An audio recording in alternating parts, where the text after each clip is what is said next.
चाहते हैं, आप अगर इस तरह से, अच्छा मुझे बताइएगा, स्लाइड में सिर्फ एक ही स्लाइड शो होनी चाहिए, तो कुछ ऐसा सिस्टम है कि आपको एक ही स्लाइड शो हो रही है? ऑटो रोटेट पे तो था कि नहीं है? एक मिनट, चलें ठीक है, कोई मसला नहीं है, अगर इस तरह से नहीं आ रहा तो जो आपके लिए बहुत इंपॉर्टेंट है। अब इसी चीज के ऊपर काम करोगे ना, तो अभी से भी जो भी अभी आपके रिसेंट रहते हैं मॉक टेस्ट या टेस्ट सीरीज जो भी आपकी रहती है, इसी चीज को अपना जो है रूटीन बनाना शुरू कर दो कि आपने मेन हेडिंग किससे देनी है। अच्छा, इसके अंदर मैं आपको एक बहुत ही इंपॉर्टेंट चीज बताऊं जो कि बहुत कंफ्यूजन होती है बच्चों को कि एग्जाम्स के टाइम पे फिर आपको सोचना पड़ता है, वो भी मैं आपको अभी सॉर्ट आउट कर देती हूँ। उसमें क्या है कि आपने मेन हेडिंग किससे देनी है? ब्लू मार्कर से, और थोड़ा भरी होती है, जैसे कि आप लोग अक्सर बता भी रहे हो। आजकल ज़ारा का पेपर मैंने देखा इन दिनों काफी इंप्रूवमेंट नजर आई है, बल्कि इनका मैं शो भी करूंगी ज़ारा, if you don't mind, because students के लिए ना बहुत अच्छा इम्पैक्ट पड़ेगा। आपके पहले एग्जाम्स में से जो आपने स्टार्टिंग में अटेम्प्ट किए थे, बच्चों को पता चलता है कि किस तरह से आप लोगों ने इम्प्रूव किया है with the passage of time. ऐसा है जी, ठीक हो गया। तो हमारे पास आपके जो मेन हेडिंग्स हैं वो किससे हो गई? ब्लू से हो गई। सब हेडिंग आएंगी ब्लैक, पॉइंटर या marker, it's up to you, आप यूज कर सकते हैं अपनी चॉइस पे, और ये थोड़ा मीडियम साइज में आ जाएंगी, ठीक है। अगर हम बात करें तो हमारे पास आ जाती है बॉडी में आपने ब्लू पेन का यूज करना है, और जिसमें आप देख सकते हैं कि ब्लू पेन का यूज करना है, और साथ ही साथ ब्लू पेन कौन सा, आप इंक पेन भी यूज कर सकते हैं।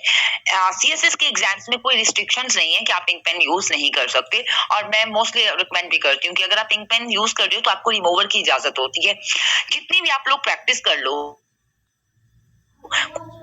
कोई ना कोई ऐसा केस आ जाता है जहां पे आपको कटिंग करनी पड़ती है, ठीक है। तो आपको इस चीज को करना है कि आप, मैंने ऐड किया तो है नहीं, तंजीला है क्लास में?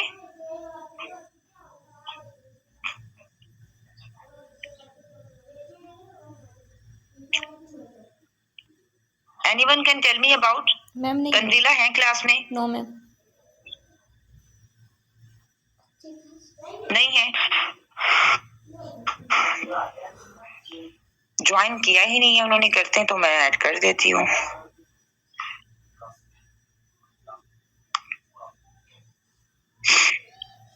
आगे ठीक हो गया।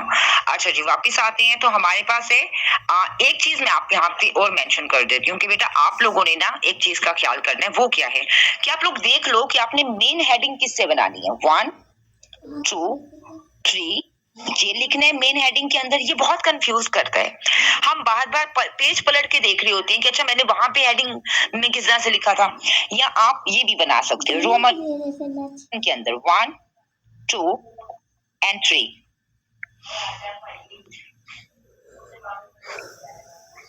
तो ये चीज एग्जाम के पॉइंट ऑफ व्यू से बहुत ज्यादा इंपॉर्टेंट है। और सब हेडिंग के लिए आप ये छोटे जो आपकी राइटिंग है इस तरह से, ठीक है, ये आपने लाजमी जो है वो करनी है, ठीक है।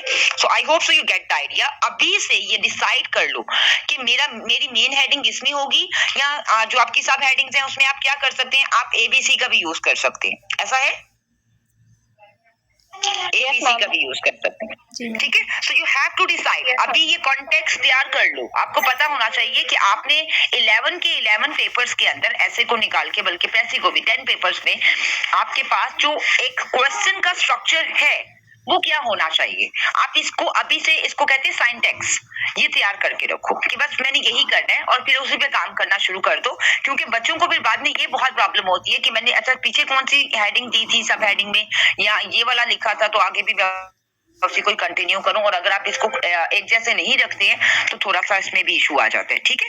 तो इसको नहीं सोचना, अभी से ये रेडी करके हर बच्चा अपना एक का सेंटेक्स या कॉन्टेक्स्ट बना के मुझे सेंड कर दे, ठीक है, ताकि आप लोगों को क्लियर कट आइडिया हो जाए। अब उसके बाद ये आपने कर लिया पेन, पॉइंटर और यूनिबॉल का यूज है। मुझे बता सकते हो आप लोग आजकल क्या यूज कर रहे हो?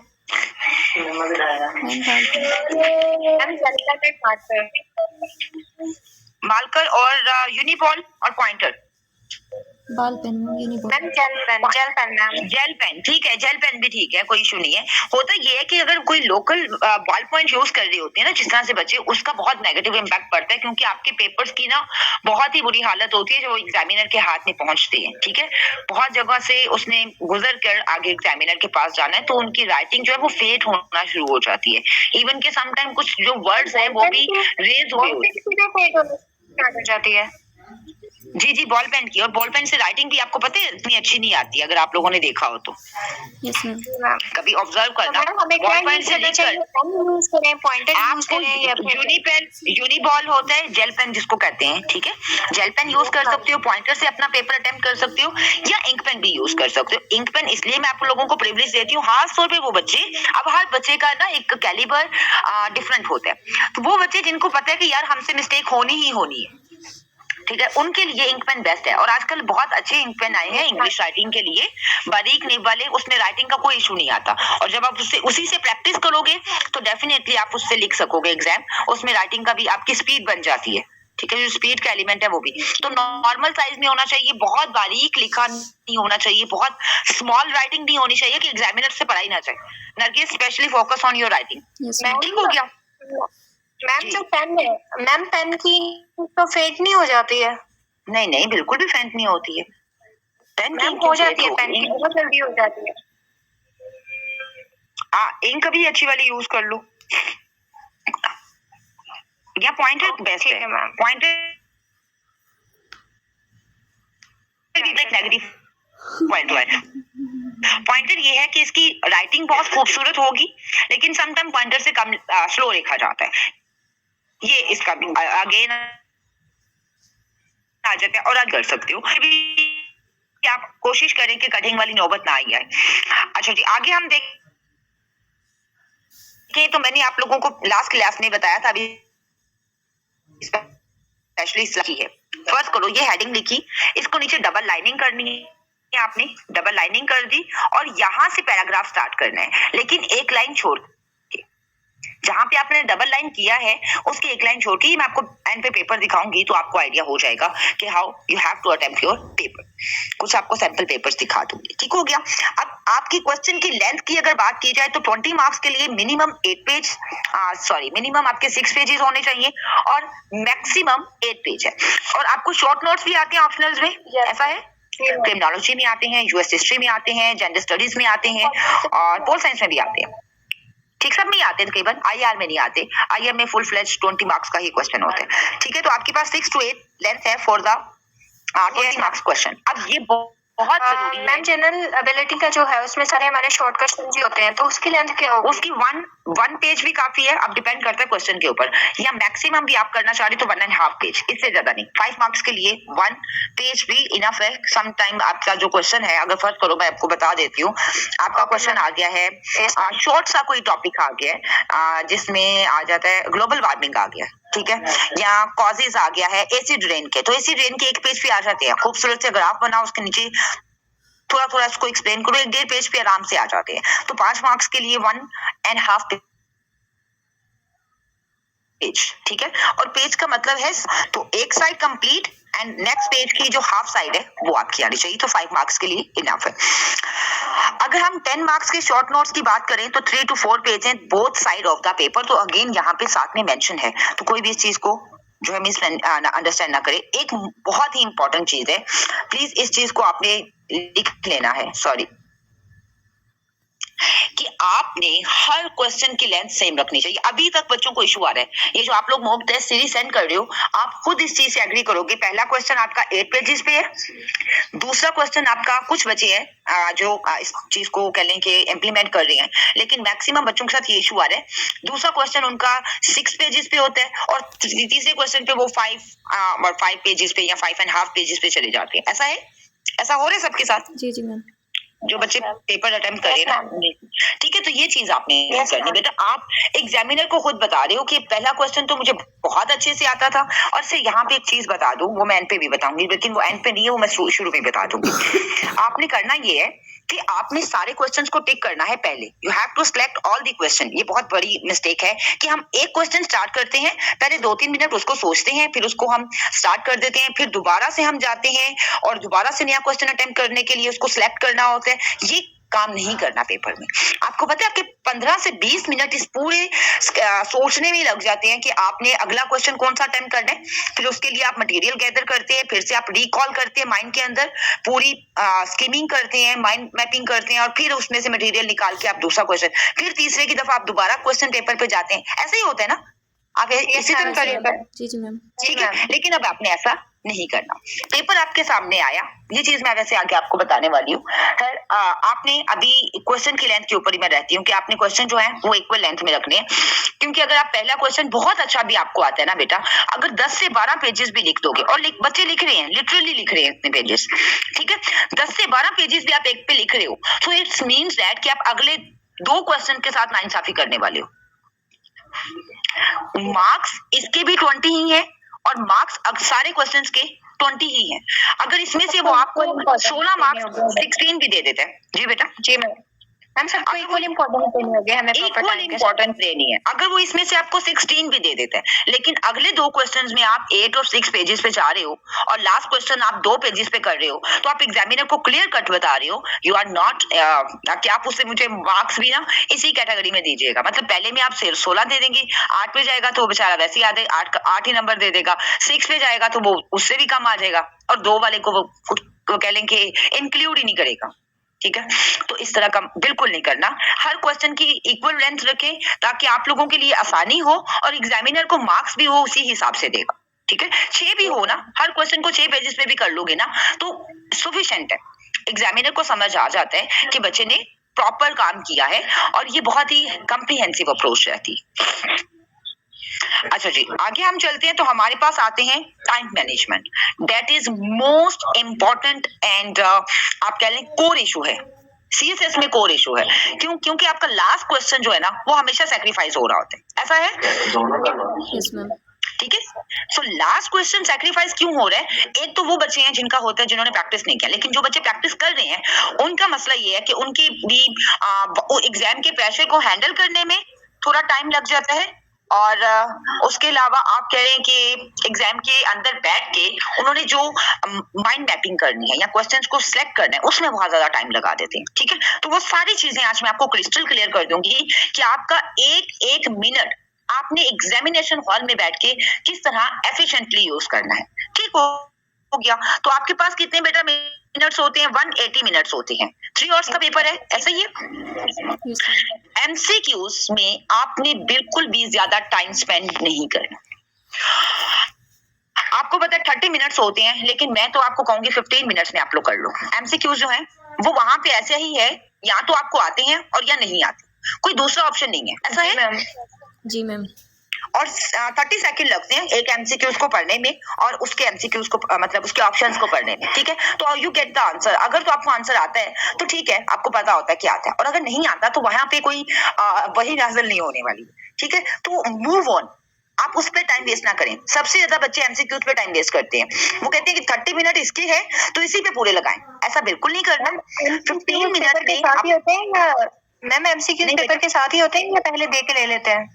पहले देते हैं, लेकिन वो ले भी लेते हैं 30 मिनट्स के बाद लेते हैं ना। लेकिन आप उसके लिए 15 मिनट्स करें, लेकिन मैक्सिमम भी अगर कोई बच्चा चाहता है कि 2-4 एमसीक्यूज हैं और वो थोड़ा सोचेगा तो शायद वो रिकॉल कर ले, समटाइम होता है, लेकिन फिर भी मैक्सिमम 15 to 20 मिनट्स आपने रखने हैं। 15 मिनट में कर लें तो वेरी गुड।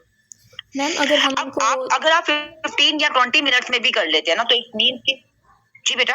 मैम जो हमें वो ऑब्जेक्टिव पार्ट देते हैं वो उनको हम वापस करते हैं तो सब्जेक्टिव का पेपर हमें टाइम से पहले दे देते हैं। अगर आप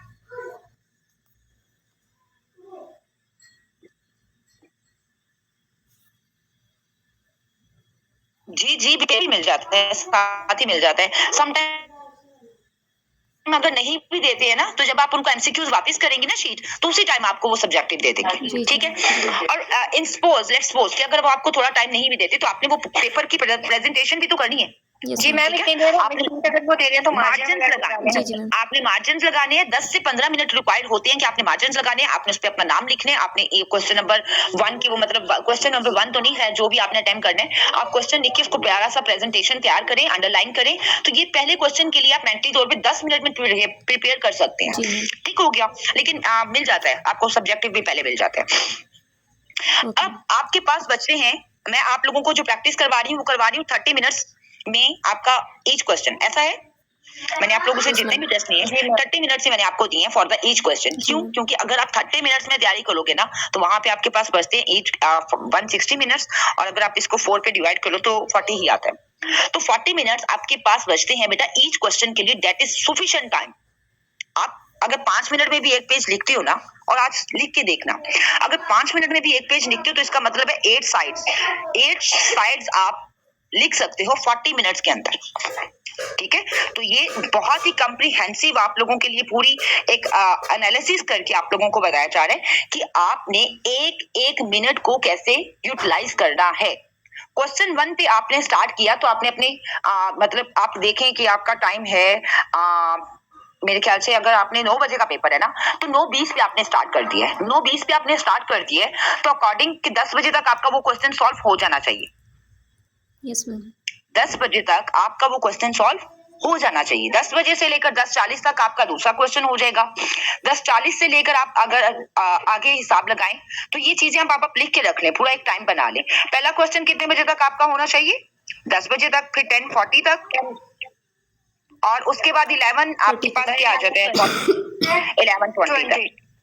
ठीक है, 11:20 तक। और लास्ट क्वेश्चन के लिए भी you can get the idea कि आपके पास पूरा टाइम है। ऐसा है यस मैम। 12 बजे तक। तो आप लोग अगर इस तरह से पूरी स्कीमिंग करके माइंड में जाएंगे ना तो बेटा वहां पे जाके पजल भी नहीं होंगे और कोई ऐसा मसला नहीं होगा। अब मैं आती हूँ आपको मेन इंपॉर्टेंट पार्ट की तरफ कि जब आपको सब्जेक्टिव शीट मिल गई है, आपने एमसीक्यूज पे प्लीज टाइम मत जाया कीजिएगा। जो आते हैं सो आते हैं, जो नहीं आते वो नहीं आते। वो 1 मार्क्स के लिए आप 2-2 मिनट जाया कर देते हैं, जो कि अगले पूरी थ्योरी के पेपर्स को आपकी कंप्रोमाइज करता है। ठीक है, तो उसको बिल्कुल भी आपने सैक्रिफाइस नहीं करना। मैं आपको लास्ट चीज में एक पहले बता देती हूँ, फिर उसके बाद मैं आपको वापस आती हूँ। अब यहाँ पे हमारे पास एक ग्राफ है, आपने ये ग्राफ ड्रॉ करना है इन योर एग्जाम। जैसे ही आपके हाथ में बेटा आपका सब्जेक्टिव पेपर आएगा ना, आपने पेपर मार्जिन वगैरह लगा लिए, प्रेजेंटेशन कर ली, क्वेश्चन नंबर जो भी आपने करना है वो आपने कर लिया, लिख लिया। आपने बैक साइड अपनी सीट के जो शीट की बैक साइड है वहां पे आ जाना है। अब अपने क्वेश्चन पेपर में से सिलेक्ट करें 2, 4, 6, 7 जो भी क्वेश्चन आपने अटेम्प्ट करने हैं उनको स्कीमिंग करके एक ही दफा उससे रेलिवेंट जो भी आपके पास स्टैटिस्टिक्स हैं, कोटेशंस हैं, बुलेट पॉइंट्स के अंदर यहाँ पे सारा मेंशन कर लें कि मेरा ये एक रफ सी आउटलाइन बना लें कि ये क्वेश्चन 1 के अंदर मैंने सब कुछ लिखना है। बात समझ आ रही है यहाँ पे? Yes ma'am. किसी को कोई कंफ्यूजन हो तो प्लीज पूछ लेगा। क्वेश्चन नंबर 2 सिलेक्ट करें। अच्छा, ये क्वेश्चन नंबर 2 मैंने करना है। आप उसका भी पूरा ग्राफ यहाँ पे छोटा छोटा बना लें, कोई डेट्स हैं, कुछ भी है, कोटेशन है, जो भी नाम वगैरह ऐड करने हैं, यू हैव टू। अगर कोई चार्ट या मैप बनाना है तो वहां वो भी आप छोटा सा यहाँ पे ऐसे बना लें ताकि आपको पता चले, या लिख लें कि यहाँ पे मैंने एशिया का मैप बनाना है। ठीक है, यहाँ पे मैंने चाइना सी पैक का मैप बनाना है। ठीक है, वो साथ ही छोटा सा मेंशन कर लें कि इस पैराग्राफ के बाद ये आएगा। मतलब आपने ये सारा काम जो करना है ना, मैक्सिमम आपसे 10 से 15 मिनट लगाए और चारों क्वेश्चन का ना एक रफ ड्राफ्ट बना लो। अब ये आपको बहुत ज्यादा हेल्प करेगा, बजाय इसके कि आप बार बार क्वेश्चन पेपर पे जाओ, वहां पे जाके टाइम कंज्यूम करो, बार बार सारे क्वेश्चंस पढ़ो और फिर डिसाइड करो कि what do you have to attempt next question, which question you have to attempt next. वो अगेन ब्रेनस्टॉर्मिंग करना तो वो बहुत ज्यादा टाइम टेकिंग है। अब इसको आप इन दिनों भी एनालाइज करके देख सकते हो। ठीक है, so I hope so you get the idea कि how you select your 4 questions और आपने इनिशियली सिलेक्ट कर लेने हैं। क्लियर हो गया? Yes ma'am. Yes, ma'am. Yes ma'am, clear. Okay, अच्छा जी, आगे चलते हैं। तो हमारे पास आ जाता है मेक योर डिफरेंशिएट बहुत ही जरूरी है कि आपने इस चीज को इंश्योर करना है as much as possible for you. सबसे पहले तो हमारे पास हम एग्जामिनेशन हॉल में जब जाते हैं ना, कुछ बच्चे होते हैं जिनको बहुत ज्यादा स्ट्रेस होता है, ये फील हो रहा होता है, वहां पे 10,000 बच्चों को देख के वो थोड़ा डर सा फील कर रहे होते हैं कि यार इतने सारे लोग हैं, मैं कैसे करूंगा या मैं कैसे करूंगी। तो प्लीज इन सारी सिचुएशंस को आपने हैंडल करना है, और कैसे हैंडल कर सकते हैं, आपकी प्रैक्टिस ही आपको कॉन्फिडेंट बनाती है। और एग्जामिनेशन टाइम पे अक्सर बच्चे आप लोगों के पास आते हैं कि कुछ हेल्प वगैरह के लिए, तो प्लीज उनकी हेल्प करें। ये आपको एक प्लस पॉइंट देगी, आपके अंदर आपके कॉन्फिडेंस को बूस्ट अप करेगी कि आपको आता है, आप दूसरों से बेहतर हैं, तो लोग आपके पास आ रहे हैं पूछने के लिए। बात समझ आ रही है? Yes, थोड़ा अजीब सा लगता है, लेकिन ये आपको प्लस पॉइंट देती है, आपके अंदर कॉन्फिडेंस, सेल्फ कॉन्फिडेंस को बहुत ज्यादा इंप्रूव करते हैं। 2-3 ही आएंगे, बहुत ज्यादा सारे के सारे तो आपके पास नहीं आएंगे। तो जो भी बच्चियां आपके पास आती हैं, फीमेल्स के पास अक्सर फीमेल्स ही आती हैं, तो आप उनकी हेल्प आउट करें, ठीक है, उनको बताएं, उनको एलैबोरेट करें। उस टाइम पे वो जो आप रिवीजन, आपकी भी रिवीजन हो रही है, लेकिन उस टाइम पे अगर आप अपना कोई टॉपिक छोड़ के उसकी हेल्प भी कर रहे हैं ना, तो that is better than you revise your any topic. क्योंकि इस टाइम पे अगर आप जितना भी रिवाइज कर लेंगे, कुछ भी न्यू तो आप गेन नहीं कर सकती है, कंज्यूम करने की पार ही नहीं होती उस टाइम पे, ठीक है। तो आप कोशिश करें दूसरों को एलैबोरेट करें, ताकि अपने कॉन्सेप्ट आपके रिवाइज भी हो जाएंगे और दूसरों की हेल्प भी हो जाएगी, और एक सेल्फ कॉन्फिडेंस जो लेवल है ना, वो आप अचीव करेंगे और आपको लगेगा कि आप दूसरों से बेहतर हैं, ठीक है। तो पहला इस माइंडसेट के साथ आपने जाना है, you are the better than others, ठीक है। और इंशाल्लाह आप लोग कोशिश भी कर रहे हो, टेस्ट भी अटेम्प्ट कर रहे हो, पढ़ा भी है, सबने पढ़ा है, लेकिन वो जो 3 घंटे एग्जाम में आप लोगों ने परफॉर्म करना है, वो इतना अच्छा होना चाहिए, और हर बच्चे का अच्छा होना चाहिए, ठीक है। उसको हर पेपर आपके पास, आपके मेरे ख्याल आप लोगों ने, अगर पहले किसी ने अटेम्प्ट दी है, एनीवन जिसके सेकंड अटेम्प्ट हो? No ma'am. नहीं, सारी फर्स्ट अटेम्प्ट वाले, कोई इशू नहीं है। मतलब आपने देखा है एमपीटी, तो आप लोगों ने देखा ही है, तो 1,000 बच्चा एक हॉल में होता है, ऐसा है? जी जी मैम, बिल्कुल। थाउजेंड्स में बच्चे होते हैं एक ही हॉल के अंदर, तो वो एक अलग से कम्प्लेक्शन और स्ट्रेस का एलिमेंट माइंड में आ रहा होता है कि यार इतने सारे बच्चे हैं, मैं क्या करूंगी, या मेरी तो तैयारी उस हिसाब से नहीं है। सबको ऐसा लग रहा होता है, या आप अकेले नहीं है, सबको ऐसा लग रहा है, ठीक है। तो आपने क्या करना है, आपने जो भी तैयारी की है 100% करें। और सीएसएस में आप लोग अगर शुरू से साथ होते तो मैं आप लोगों को बताती, बेटा सिर्फ 4 क्वेश्चन ही तो अटेम्प्ट करने हर सब्जेक्ट के, ऐसा है? Yes ma'am. 4 ही अटेम्प्ट करने हैं ना, जी मैम। तो 4 की तैयारी कर लो, बहुत अच्छे से कर लो। पता चल जाता है, आप पास पेपर जब देखते हो तो आपको पता चल जाता है कि कौन कौन से एरियाज बहुत इंपॉर्टेंट है। वो 10-12 एरियाज हर सब्जेक्ट के तैयार करो, और 4 पेपर आराम से, 4 क्वेश्चन आराम से सॉल्व हो जाते हैं, ठीक है। तो ये चीज आपकी एक स्मार्ट वर्क में भी आती है, और मैंने आप लोगों को बताए भी हैं, करंट अफेयर के भी, बाकी भी सारे हम डिस्कस कर चुके हैं। तो आपका पहला इंप्रेशन क्या है? फर्स्ट थिंग कि आपने कॉन्फिडेंट जाना है कि आप बेहतर हैं दूसरों से। दूसरी चीज आपके पास क्या है कि आपने बेटा ये सोच के जाना है कि एग्जामिनर ने आपका पूरा पेपर नहीं पढ़ा। 100% है कि वो आपका पूरा पेपर नहीं पढ़ता। तो आपने अपने पेपर को इस तरह से स्टेबलाइज करना है, ब्यूटीफाई करना है कि आपका पेपर जब एग्जामिनर देखे तो उसको पता चले कि जो पहले 100 पेपर मैं चेक कर चुका हूं ना, ये पेपर उससे कई दर्जे बेहतर है। बात समझ आ रही है आपको? Yes ma'am. Yes ma'am. ठीक है, तो आपने एग्जामिनर को एजुकेट करना है। अब एजुकेट करना क्या है, मतलब कि आप वो चीजें मत लिखें, रेपिटेशन। अब बुकिश हेडिंग्स बहुत ज्यादा नजर आती हैं, और एग्जामिनर को 1 मिनट में पता चल जाता है कि ये सारी वही बुकिश हेडिंग है। अपनी हेडिंग खुद से जनरेट करो, ठीक है, अपनी हेडिंग्स खुद बनाओ, मटेरियल वही होगा, चीजें वही होंगी, लेकिन हेडिंग्स को स्ट्रॉन्ग और कैची बनाओ, सेल्फ एक्सप्लेनेटरी बनाओ, ठीक है। अब हेडिंग्स को किस तरह से कैची बनाया जा सकता है? भाई जो भी आपको प्रेसी राइटिंग सिखाई गई है ना, जो पूरा पैराग्राफ है ना, पैराग्राफ लिखती हो? Yes ma'am. अब एक मैं गोल्डन टिप आप लोगों को बताने लगी हूँ।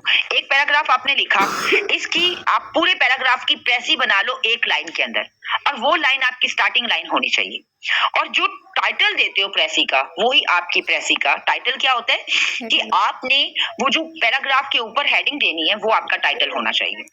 इतनी कंप्रीहेंसिव आपकी राइटिंग हो ताकि एग्जामिनर को पता चले कि इस बच्चे ने ना ही रटाफिकेशन पे काम किया है, एनालिटिकल स्किल्स है इसके पास। क्वेश्चन रेज कर सकते हो आप अपने क्वेश्चन पैराग्राफ के अंदर। अच्छा, बहुत ही मजे की बात आपको मैं एक चीज बता दूं, एग्जामिनर आपसे ये डिमांड नहीं कर रहा कि आप आए सीधा सीधा क्वेश्चन अटेम्प्ट करें और बस जाएं। वो आपसे एनालिटिकल स्किल्स की डिमांड करता है इस लेवल पे, हर क्वेश्चन में नजर आना चाहिए। क्वेश्चन के अगेंस्ट क्वेश्चन रेज करना सीखें, जो कि किसी में भी मैंने अभी तक नहीं देखा कि मेरे पास जितने भी टेस्ट आए हैं किसी बच्चे ने इस एंगल से क्वेश्चन को अटेम्प्ट किया है। ऐसा है? आंसर के अंदर आप लोग क्वेश्चन नहीं रेज कर रहे हो ना? मैम मैंने 1-2 पेपर्स में किया है। मैम क्वेश्चन के अंदर ही